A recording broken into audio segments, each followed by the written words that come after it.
everyone to the Scarborough Junction Community Traffic Infiltration Meeting. My name is Misha. I'm Clair Ave. I live on Elfreda Boulevard in the neighborhood. It's so great to see so many people out. We have a bunch of people on Zoom. Welcome to all you. If there are any representatives of any of the local politicians here, if you could just make yourself known to me at some point today. We did send it out to them. They are welcome. Send it around to find out what's going on. And Dolly Beckham and MP Blair have been great about that. And we're going to get started here. So we can go to the next slide now. And this is our agenda for today. And we're going to land acknowledgement. I'll tell you a bit about Danforth Gardens and Scarborough Junction, show you an interactive map that's on our Scarborough Junction website, that you can track all the developments. I'll talk about the development at the store, before 31 Clair. Talk about the main part of this, which is the traffic infiltration piece. Unfortunately, Michael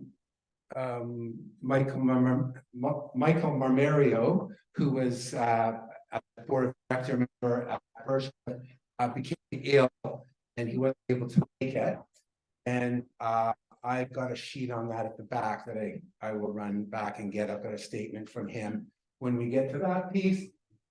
And then we'll show you the petition that we've done, have some next steps and discussion. So let's get started with the next slide then. So, and we can go on to the next slide. So we wish to acknowledge this land on which we are meeting. It has been the traditional land of the Huron-Wendat, the Seneca, the Haudenosaunee, and the Saugatuck, the Credit.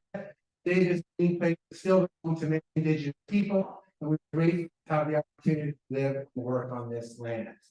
And in a sense, everyone that showed up here and everyone that's on Zoom and everyone that's been involved in this are being stewards of this land, and we're living here now, and we can live, together and have a really nice place to live. And so I really appreciate all of you coming out for that. And next slide, please. So the Danforth Gardens Neighbourhood Association, this rose up of a Santa Monica Neighborhood Association years ago. Some of those people that were involved in that are here today. And basically we're about just connecting neighbors, making it a safe neighborhood, a nice neighborhood to live in. We've run some cleanups and worked on some speed issues in Elfreda. We've done tree planting, pollinator gardens. We've got grants for that. And so we're about bringing the community together and having a place we can have a voice. And when we need to speak together like this, the Danforth Gardens Neighborhood Association provides a forum for that. Next slide, please. Now, the Scarborough Junction community is primarily focused on development and all the development issues. And in a moment, you'll see the boundaries, but kind of in our corner of Scarborough Southwest, it's basically between Warden and Midland, GO track in the south, and the subway line in the north is kind of defines what we're calling Scarborough Junction. I know some people may know it more as that Kennedy, Danforth, St. Clair crossroads, but they painted the sign for the word station and called it under the bridge, that big mark called Scarborough Junction. So we need to come up with a name that would be all inclusive. And we're focused on development issues. And the key thing we want to do, if we want some changes, we want to get them into the final site plans. And for that, we need our counselor. And work with state planners. And we'll talk about strategies to go about doing that, but also to let you all know, since the city and the council aren't doing a lot to inform us, other than their obligatory community consultation meeting, which each development would talk about later, not doing a lot. So whatever reason, there are multiple reasons likely. And we'll just go to the next slide, please. So that bigger area, Scarborough Junction, is the one I described, Warden to Midland, subway track to the GO train tracks. It's a rough area, a little bit outside, adjacent to whatever. And then our little neighborhood, Danforth Gardens, is the little blue, light blue square in the corner. And the orange dot is 3431 St. Clair, which is at the Court Plaza. I just want to reiterate right now that the majority of the neighborhood seems to welcome development. Not everyone maybe is happy with a particular development or how high it is, or some aspect of it, like we're talking about today. But in general, Scarborough Junction community is not opposed to development. We know there's a housing crisis. We know people need a place to live. We just want it done in a smart way that preserves the integrity of current neighborhoods, and it's not a fiasco like Liberty Village was. That the infrastructure is planned, that amenities are put in place, complete streets, complete sidewalk, complete city, walkable kind of city, and that's what we want. My experience in working on this the last year or so, that's not happening. They're just slapping up buildings. That's my impression. So we need to say something, do something to get them to change, because all the text, all the guidelines, all the regulations, all the philosophy of the city is include neighbors, complete cities, walkable communities. They say all that, but they're not doing it for whatever reason. Next slide, please. So this is the interactive map. And can you click on those little blue houses? I don't know, you should be able to. Maybe 3431 St. Clair would be a great one. Excellent. And oh yeah, and then click on it again. It's right, it's a little left. Oh, is that it? That's it there. There. So you can go to this map on our website. See all those blue little houses? All new developments. 26,000 units, 50,000 people in the next 5 to 15 years. People don't know that. How many people are kind of surprised at that? Okay, the majority of people in the room, people on Zoom. And VJ, can you just remind me if I step out of the screen here too, which I think I might have just done. So these are all, and so you can go on our website, and we're trying to put as much information in there as we can. The number of units, the number of stories, and a little description, and then you can go and see the application and the developer's website, or at least the Urban Toronto little blurb on each of those places. Green is our parks or proposed parks. Red is schools. There's our one recreation center. And the people from the Santa Monica group will have told me, or some of them have told me, that all the work they did, that in the end, the politicians and city planners really didn't listen too much. And that all the only thing ended up was kind of a white elephant at the top, which with an Olympic-sized volleyball gym. Tiny little rooms you can't do much in, not even have a birthday party hardly in. No pool, nothing. So these are things that we want to implement.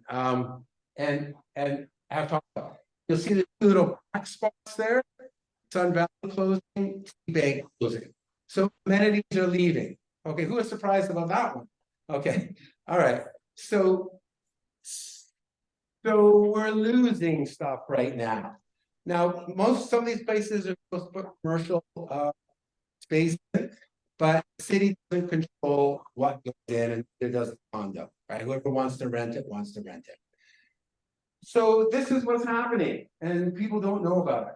But please go on the Scarborough Junction community website, and we're going to update this as much as we can as volunteers, and you can follow what's going on. Next slide, please. So to 3431 St. Clair, that's what it's kind of going to look like.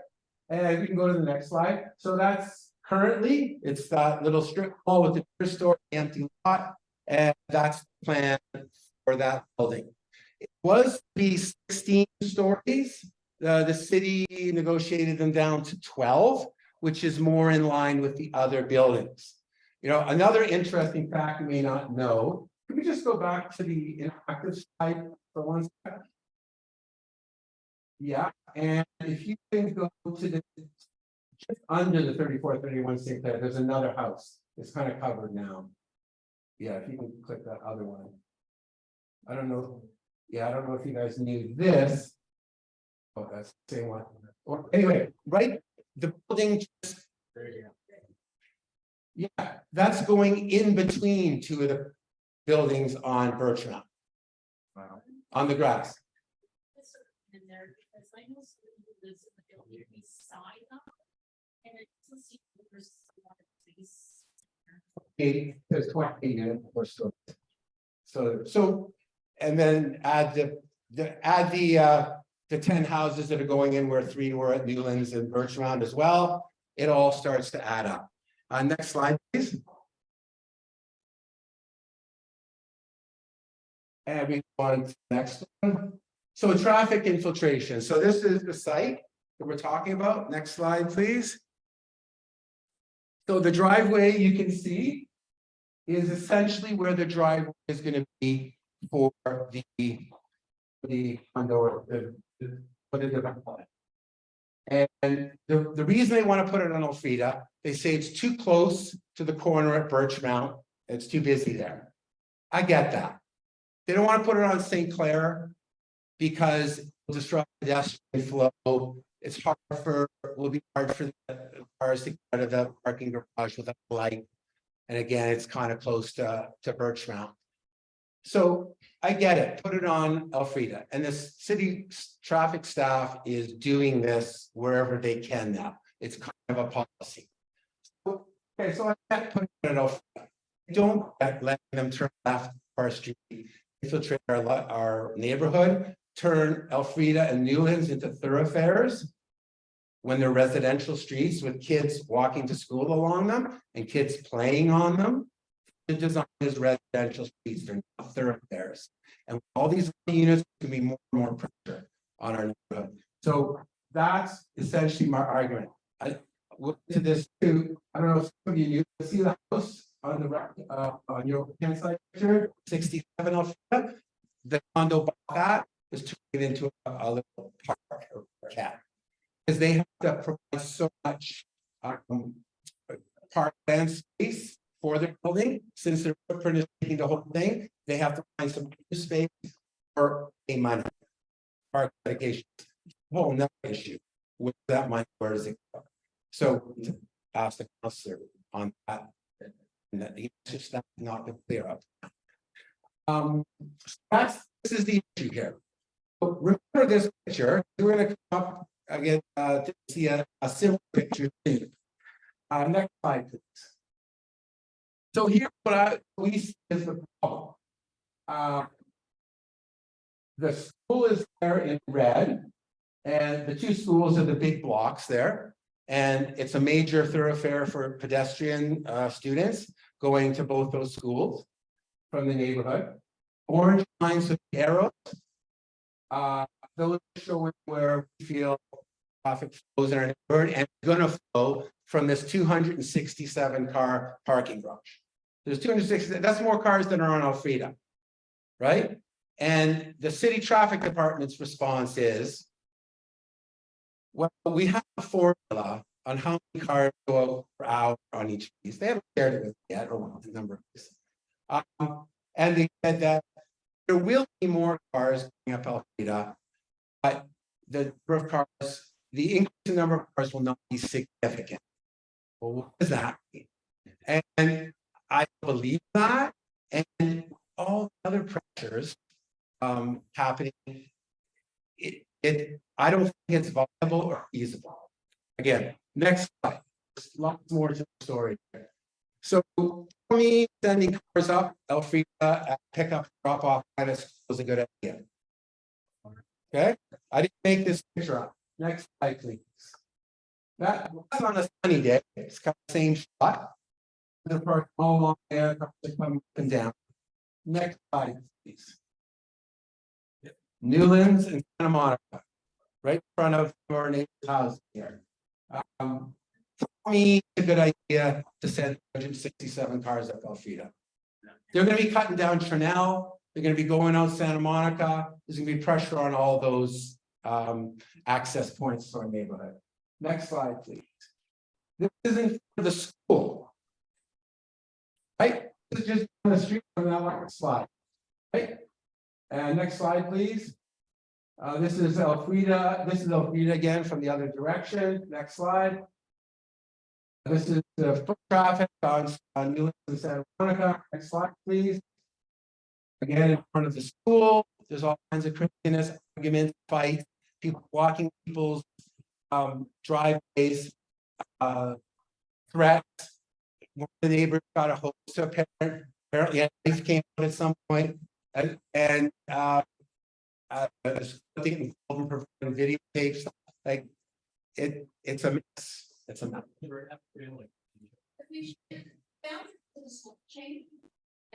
We have 580 kids at the school. Most, there's not a lot. I don't think there's a lot of busing. Some more going to French schools, that kind of thing. But I think a lot of them in the neighborhood. But there's some coming from the other side of Birchmount, from the east side of Birchmount. Some are coming from the park as well, catchment, and yeah, and some coming actually from north of St. Clair as well. Yeah, and all the that's a whole other issue. School. Yeah. Yeah.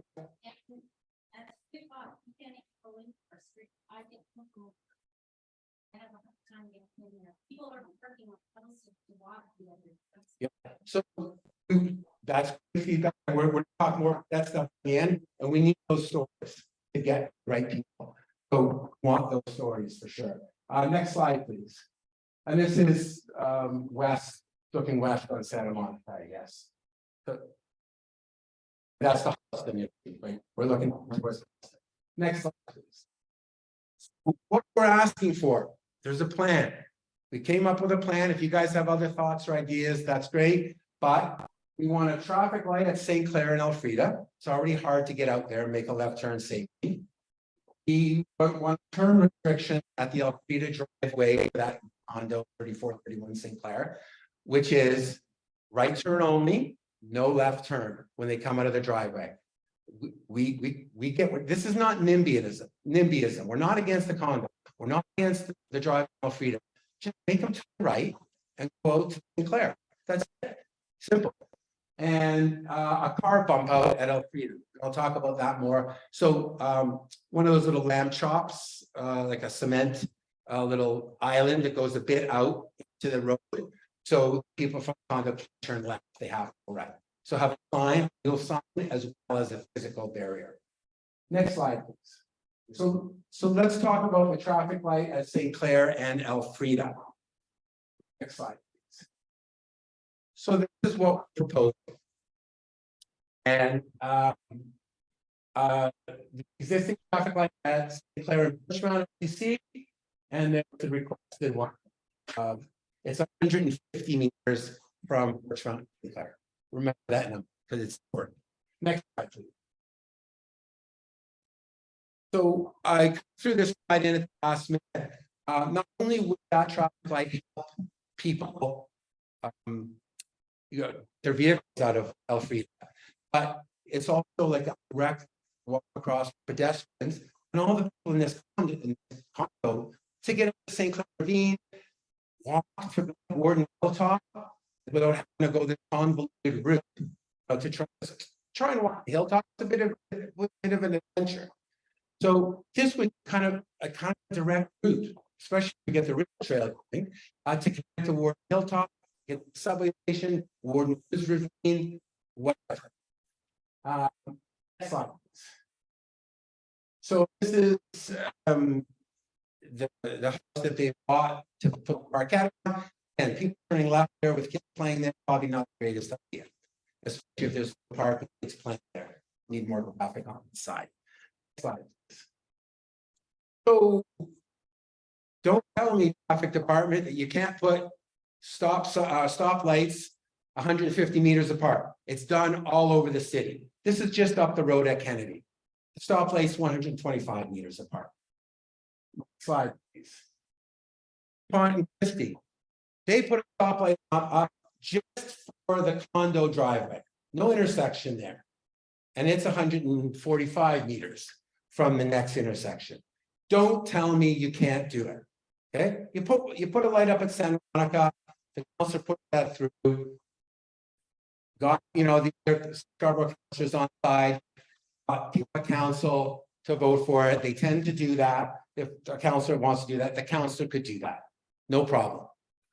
Himself, he could get that light done. Next slide, please. And the other one is the restriction and the curb bump that I already talked about. The relevant examples of Scotia and Danforth. So I'll kind of just interject some of Michael's comments. I think I have them up here if I have to grab paper. But next slide. You know this corner, Warden and Danforth. One street east is Scotia. Does that kind of look familiar? Okay, this is done. They did this. Like, there's term restrictions and entry restrictions all over the city. Cities do this all the time for neighbors, right? This is 1 kilometer south of us, right? It's the exact same scenario. The condo was built there, and Birchcliff Residents Association petition of Scotia made it into a one-way street, chose another option, and then just made it two-way at the end here, because the condo wanted the people to be able to turn up there as well. The councillor tries to tell me, oh, well, there's not that many cars come out. But on the other side of his mouth, he says, oh, but too many cars to get out of Elfreda. No, sorry, no, you can't say both things. If there's not that many cars to go up Elfreda, there's not that many cars to go at St. Clair with a light. Yep.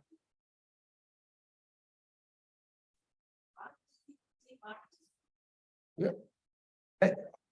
Elfreda cut through for many reasons. That's one of the many reasons. And that's another reason not to let 167 cars come up our street. So they about access, they made social one way and made it two-way just at the end there. Next slide, please. So this is what it looks like. Tell me that's different from what we're asking at the beer store. It's the exact same thing. What that get, and why are we getting distant or being dismissed? It's not a door, not cars, we got a formula. Sorry. And next slide, please. So over 90% of Freedom Board residents signed in favor of the petition. If we get some help, we can do a petition for the whole neighborhood. We also have an online petition. I've got that at the back too. If you haven't signed it yet, you sign it, as well as a number of other things mentioned at the end. But we have 99% of people supported it. We got like 94% of households on Elfreda. Next slide, please. So that's the petition there. Sent a version of this to the city planners, to city planner Rod Hines, who's going to pass it on to the traffic people, opening it back to us. I'll take a moment now just to speak Michael's experience with Birchcliff Community Residents Association. They worked on this piece, and they worked on another traffic piece in Birchcliff. The central message from here is that we need to work together. We need to get numbers, people behind it, community behind it. And this is how they were successful, because they were successful in both the traffic initiatives or mitigation initiatives.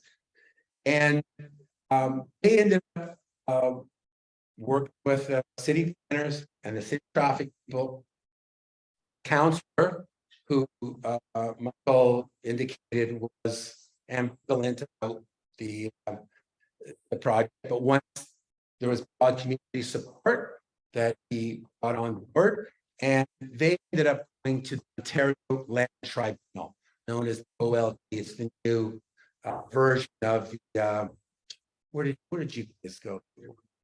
OMB, this is the new version of the OMB, I believe. OLT, Ontario Land Tribunal, deal with disputes. So the developer was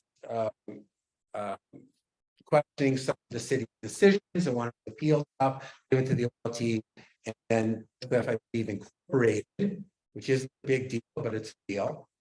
And then were presented at the OLT, and they negotiated some of these traffic mediation issues. So, or solutions. So that's his message. Organize, try and get the council on board with community support and a strong voice. Deal with we have to go to OLT, deal with the planners, and I'm prepared to go to the Scarborough chief planner and the city planner. So far, Rod Hines has been receptive. He's not familiar with the traffic stuff. He's more the planner guy. He gets advised by the traffic people, but he's passed it on to them. So we need to follow up because these decisions get made in May or June, the final site plan for this development. And it gets harder to do later. Once those people are used to turning up Elfreda and trying to get them not to. So this is our time we need to push in the next month. Next slide, please. You just give me time check. You are half an hour in, 3 o'clock. Next steps. Next slide, please. Sorry, this is small. I'm still working on my PowerPoint skills. But I'll read them off. I'll go this way so the people on TV can see me. So we want to present that petition to the counselor that I have. So we need to do that, step one. Request a meeting with the counselor, who during the election campaign was happy to meet with us several times on the rail trail and other issues, but is refusing to meet us now, saying, and I've got the email, that we are just like everybody else, and other people, individuals have ideas on development in the community, and that he was going to have a community development meeting to this spring in all the little areas of Scarborough Southwest with city staff, with the latest Ontario legislation, and he promised this meeting 14 months. I'm just giving you facts. Okay, I'll work with anybody. I'll work with our council. I'm just giving you facts. 14 months ago, he promised me personally in a meeting for this type of meeting. You know, like for us, for this area that I outlined, Scarborough Junction, hasn't happened for 14 months. And then the Friday before our last community meeting in February, he posts on Facebook all over the community that an announcement announcing a meeting sometime in the spring with no date. So I took that as undermining our meeting and trying to dissuade people from coming to our meeting. Because comments on Facebook after came out from the council's office and staff or himself that I hope you guys are gonna be talking about the Ontario legislation, which for me is bureaucratic code for, we're gonna tell you why we can't do anything about it because the Ontario legislation, you know, supersedes everything. And that there's gonna be no city staff at our meeting. Well, you know, we're doing our best. We're volunteers. I figure I'm doing his job right now for free. And to get that kind of email, I was pretty shocked at and dismayed at. So hopefully, bury the hatchet, we can move on from here. But he needs to meet with us. So we'll talk about how we're going to do that. Request a meeting between our association, city planners, and city staff. And so follow up on this bump out thing. Now, this bump out thing, I spoke to the city planner. He told me just that physical bump out, they can put into the design plan without it having to be approved by city council or any zoning. So they could do that. So if we can convince the city planner, we can at least get the bump out. Then we need to convince the councillor that we need to convince the councillor to put the light in and the traffic sign. So this could be done. Email, write, and phone the councillor individually. I've got some pink and purple sheets at the back with a template for a message you could copy. And we'll also put it on the website, so you can just copy and paste it. We'll put it on Facebook. We're gonna need people to individually email. He's not responding to us. He won't put any of this meeting was not in the Friday email, tweet, or call me about issues of your concern. Well, they refused to put any of our meetings on their little weekly e-blast. These are just facts, like I'm not trying to slag anybody. And they refused to tell me why. Multiple times I've asked. So I don't know what's going on. Email, writing, and phone the city planner individually. Don't want to bug him yet. I'm not sure I want to pull that card yet, but let's go with the counselor now. And the city knows we have a petition. Share with your neighbors. If you guys can each tell 4 or 5 neighbors, that's 200 people now that are a little more informed. Because how many hands went up? I had no idea what development issues are coming. We need to inform people. So please take extra postcards at the back, hand them to your neighbors, and ask them to get involved. Check out the website. And sign up, volunteer, join the executive, attend meetings, support our events, visit our website and our social media. That's all there on the postcards. And there's petitions back there for the rail trail and for traffic infiltration. And if you want to volunteer or be on the executive, just write it back down over there. Attend the virtual community consultation meetings for local developments. So there's 2 of them there. They're on our website, I believe, and I have posted them on Facebook, and the councilor actually posted them. But that's the only thing they're obligated to do. And guess how far, for let's say 7 or 8 kids, how far they have to give a paper or a mailed notification? 400 feet, yeah, 120 meters. It might be, it's different situations, but like 400 feet, like 120 meters is all that they have to tell people. Also, they make it difficult to, and the councilor for some reason is persisting on this phantom meeting that this announced phantom meeting that's never occurred yet. What the response I got when he refused to meet with our group, when he met with us several times during the election campaign, he said that you actually have to register. So if you want to be informed of this phantom meeting, email the councilor and say, put me on the list. And by the way, when's the meeting? And that can be part of this. So there's 2 of them. Oh, this is the next slide. Oh yeah, there they are there. Okay, so that's the 2 virtual consultations up there. And then we have a couple meetings coming up. And it looks like I forgot to put one thing up there, but that's okay. So we're gonna have another meeting on Sunday, April 16th, specifically to organize for the rail trail. There's an old railway line and hydro corridor that goes from south of Warden Station, or behind Warden Station, or west, whatever, behind Warden Station, all the way up to the Meadowway. It's about 5 or 6 kilometers or something, or no, 3.5 or 4, yeah, 4 kilometers, let's say, all the way from just south of Warden Station. No, sorry, west of Warden Station, all the way up to the Meadowway. And we've had some events there already. We've actually had some people walk from Warden Station all the way to the 19.1 kilometers. We had 4 different levels of hikes, and the advanced hike went all the way to Rouge Valley. You can connect to Rouge Valley and I've forgotten it. What's the green belts? Yes, the green belt. You can connect to the green belt still. So May 7th, we're going to have a community vision meeting. So we're going to come in here, make pictures, models of how we want our community to look. Try and get city staff here if we can, and whether it's bike lanes or sidewalks or parks or whatever it is we want.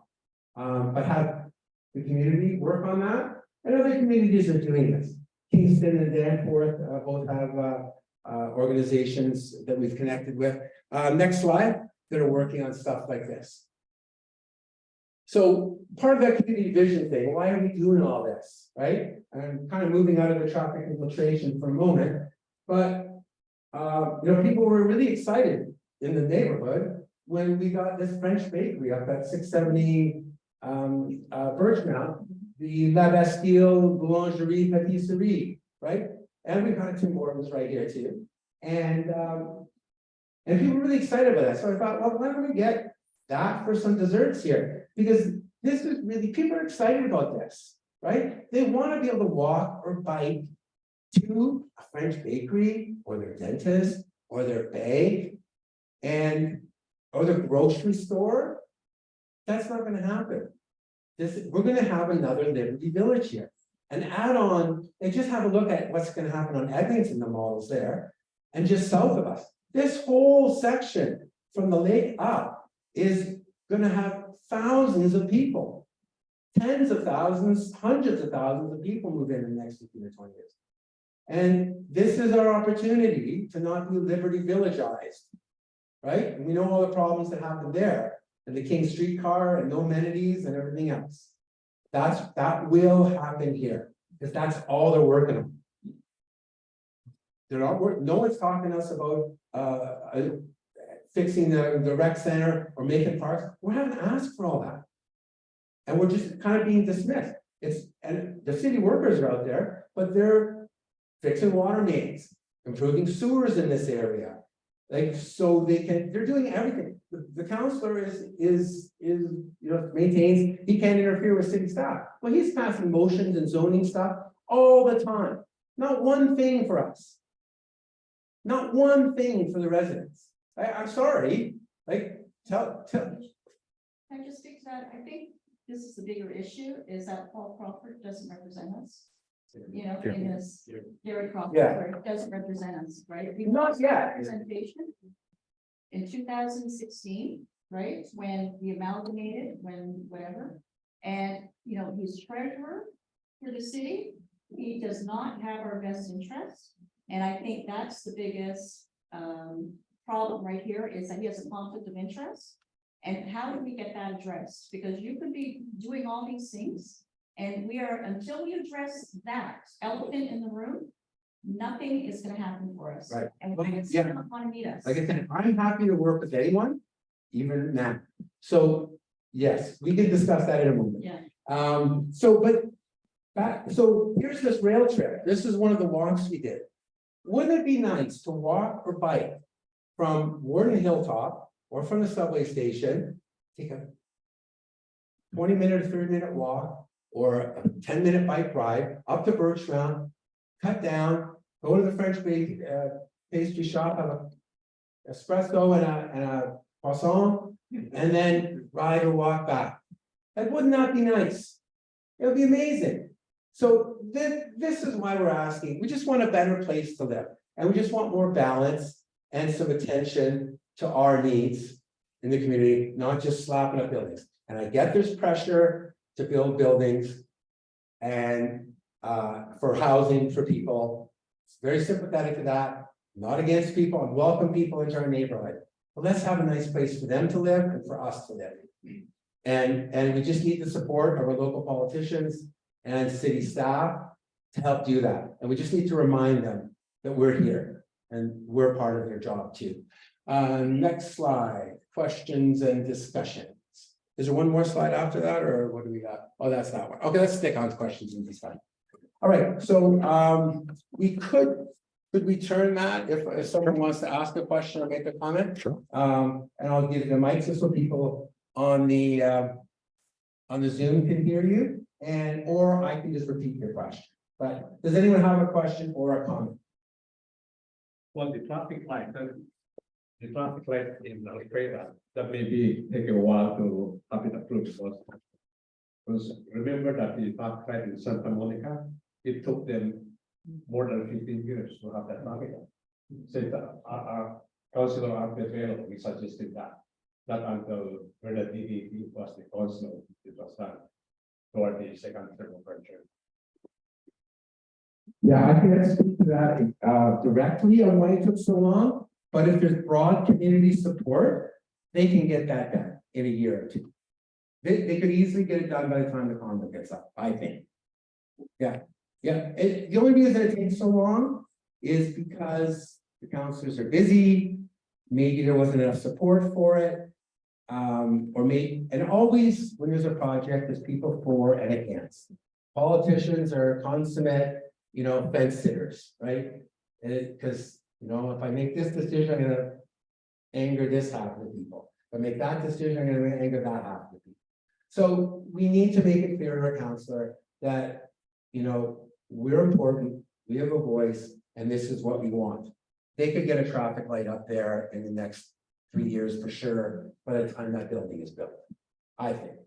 Any other questions or comments? Yeah.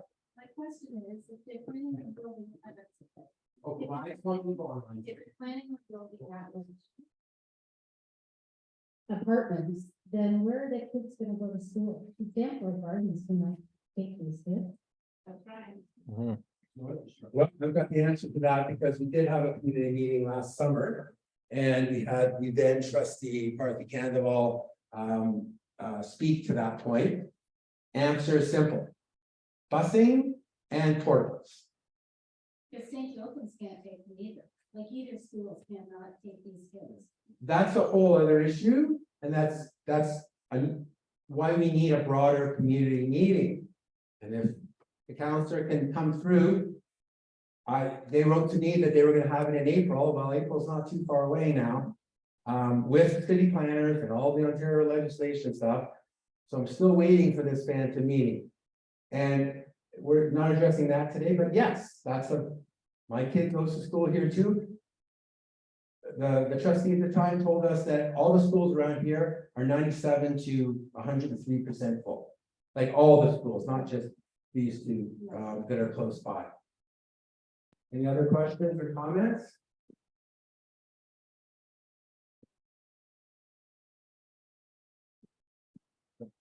Just for my information, maybe other people in the room, what's the timeline of all these projects? So, St. Clair, Birchmount, 673 Danforth, across the street, Sun Valley. Do you have any sense? I know you're not a planner or developer yourself, at least I don't believe you are. Where do we stand? Like, when does that shopping mall get raised? When does the TD Bank go? Like, are these all a fait accompli other than what we're talking about here?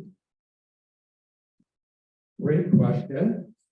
And as some people that are or have been on our executive can tell you, it's a lot of work to find out all that information, especially as a volunteer. It's not easy to find. It's not always accurate or up to date. Having said that, if we go back to the interactive map for a minute and click on the 3431 St. Clair. So I don't offhand, I don't know all those answers. I do know 3431 St. Clair, they're looking to have the final site plan, and Danforth Gardens has asked to be, or Scarborough Junction has asked to be invited to that community council meeting, Scarborough Community Council meeting. At that point, though, I've been told it's kind of I can't believe, like they're kind of rubber stamping. It's hard to get anything changed there, and even less so at council. But and for all that the council says that, oh, I don't want to interfere with city staff, and I already answered that. Well, it's not interfering, it's advocating for your constituents. It's providing them information. It's, discussing with the city planners why the community wants this, working with them, being a liaison. That's all I'm asking for. I know the city planners have to do their job, right? And you can't interfere, but you can provide information, advocate, and liaise. But bottom line is, on the final site plan, the city councilors at Toronto City Council vote on the site plan, yay or nay. So they can stop a project there if they want, right? And if the council was able to rally support at Scarborough Council with the other Scarborough councils and went to city council, they could do that if they could get enough support. But there's a whole shell game that goes on there that I don't need to explain about, I vote for this if you vote for that, or I vote against this. So it looks like I support the community but then everyone else is going to vote for it. So I'll vote against it. So I can tell my constituents I voted. So I'm not saying our council is doing that, but that's the kind of game that goes on there. Yeah, oh yes, so let's click on 34 here, and the application, click on application. So if you, just to answer the gentleman's question, if you go, we may not be able to get to it, but if you go click on this and click on the application links, it should send you to a page that has some of that information. The only other way is to call the city planner on each of the developments. It's an onerous job. It's a lot of work. This is why stuff gets ran through. They just overwhelm you, they'll provide you the The information. question sort of arises after having a conversation across the street that Sun Valley's closing sometime in July or September. Yeah, so I think, And there's no signage, that blue City of Toronto sign saying proposed development, at least I've never seen that. I spoke to the owner a couple of weeks ago, at the store. He said, oh, that's not gonna happen for 5 years, and they're gonna put a grocery store underneath. He told me the same thing yesterday, but he said September. well, again, we don't know. So, but I do know that city workers have been there testing the water pressure and all that kind of stuff. Apparently it's been sold, apparently it all happens in a year or two, but I heard the owner was gonna close in July and retire earlier than he had to. So, so this is why we need a meeting. Like, so I'm having a meeting to get all of us, to get the councilor and the city planners and staff to have a meeting with us and answer these questions. It's kind of interesting, because when you had the virtual meeting, St. Clair and Birch, now, one of the highlights was that 1.2 kilometers to Sun Valley walking. So you don't need all these parking spots. But now Sun Valley's not gonna be there when this building opens. Yeah, The lots are. yeah. Did someone else have a question back here? No, I was just gonna make mention that the TD Bank is already closed. Yeah, closed. So this lady is telling us TD Bank is already closed. Yes, it is already. There's already a plan and model for that. So, yeah, it's kind of shocking. It's kind of shocking that we don't know much, and you can see how Liberty Village happened. So if we don't want that to happen, we need to, work together, at least support stuff, right? And write a letter, email, call the counselor, and so we'll get the petition to the counselor. We'll press him on this community meeting. But again, if it's in May or June, that could be after 3431 St. Clair is done. So that doesn't help us, right? So we need a meeting like right away. And he needs to hear clearly that the whole neighborhood is behind this traffic infiltration issue. Number one. Number two, that we want this community meeting on all these developments and how the complete city is going to be implemented by the city. Because we haven't heard about it yet. There's his office, we can go around in front. Well, apparently it doesn't have a constituency office. He just got a city hall office, but yes. These are all ideas we could do. I'm saying first step, let's try and engage again with him. And hopefully he sees that the community support, he sees the light. And if not, there are other options that we can pursue. And I'm aware of them. So, but we don't want to pull the fire alarm yet, soon, but, hopefully everyone's reasonable and, they listen and they do their job. Realize that we're not working for them, they're working for us. And hopefully we can do something. So, so I'm gonna invite everyone to please, again, there's a couple petitions on the table with pens back there. There's a sign up for Scarborough Junction if you want to volunteer and there's a newsletter list if you want to be on the newsletter, Jess. If you're not on it yet, there's cards there for Danforth Gardens and Scarborough Junction. Right here, and the people online can see that too. And you need to get involved, and please take some extra cards and give to your neighbors and ask them to write. Share that piece of paper I have, and I will post those templates on the website and on Facebook. You can just copy and paste them. We need you all and neighbors to do a campaign to get the counselor to listen. I understand he's budget chief, I understand he's busy, I understand he's got a lot of pressure from all these developments and stuff, but we're being forgotten. So we need to remind him that we're here. And we've got, and sorry for people on Zoom, but I'm gonna invite the people that are here, the 40 or so people that are here, to enjoy the pastries from La Bastille, Boulangerie, Patisserie, 670, who gave us a deal on their pastries, and Tim Hortons, who didn't give us a deal on their stuff. But, yeah, you know, I say it straight. I'm not for or against anyone or anything. I just try and tell it like it is. So, again, thank you very much. And we've got some time here. We can chat. If you could take your chairs though, if you're able to. If you're not, please leave them. Maybe someone, Haler and Hardier can just help stack chairs, will help us a bit. Please enjoy a coffee and donuts. Take some extra on a plate for your grandkids or your spouses. And please sign some stuff at the back. Thank you.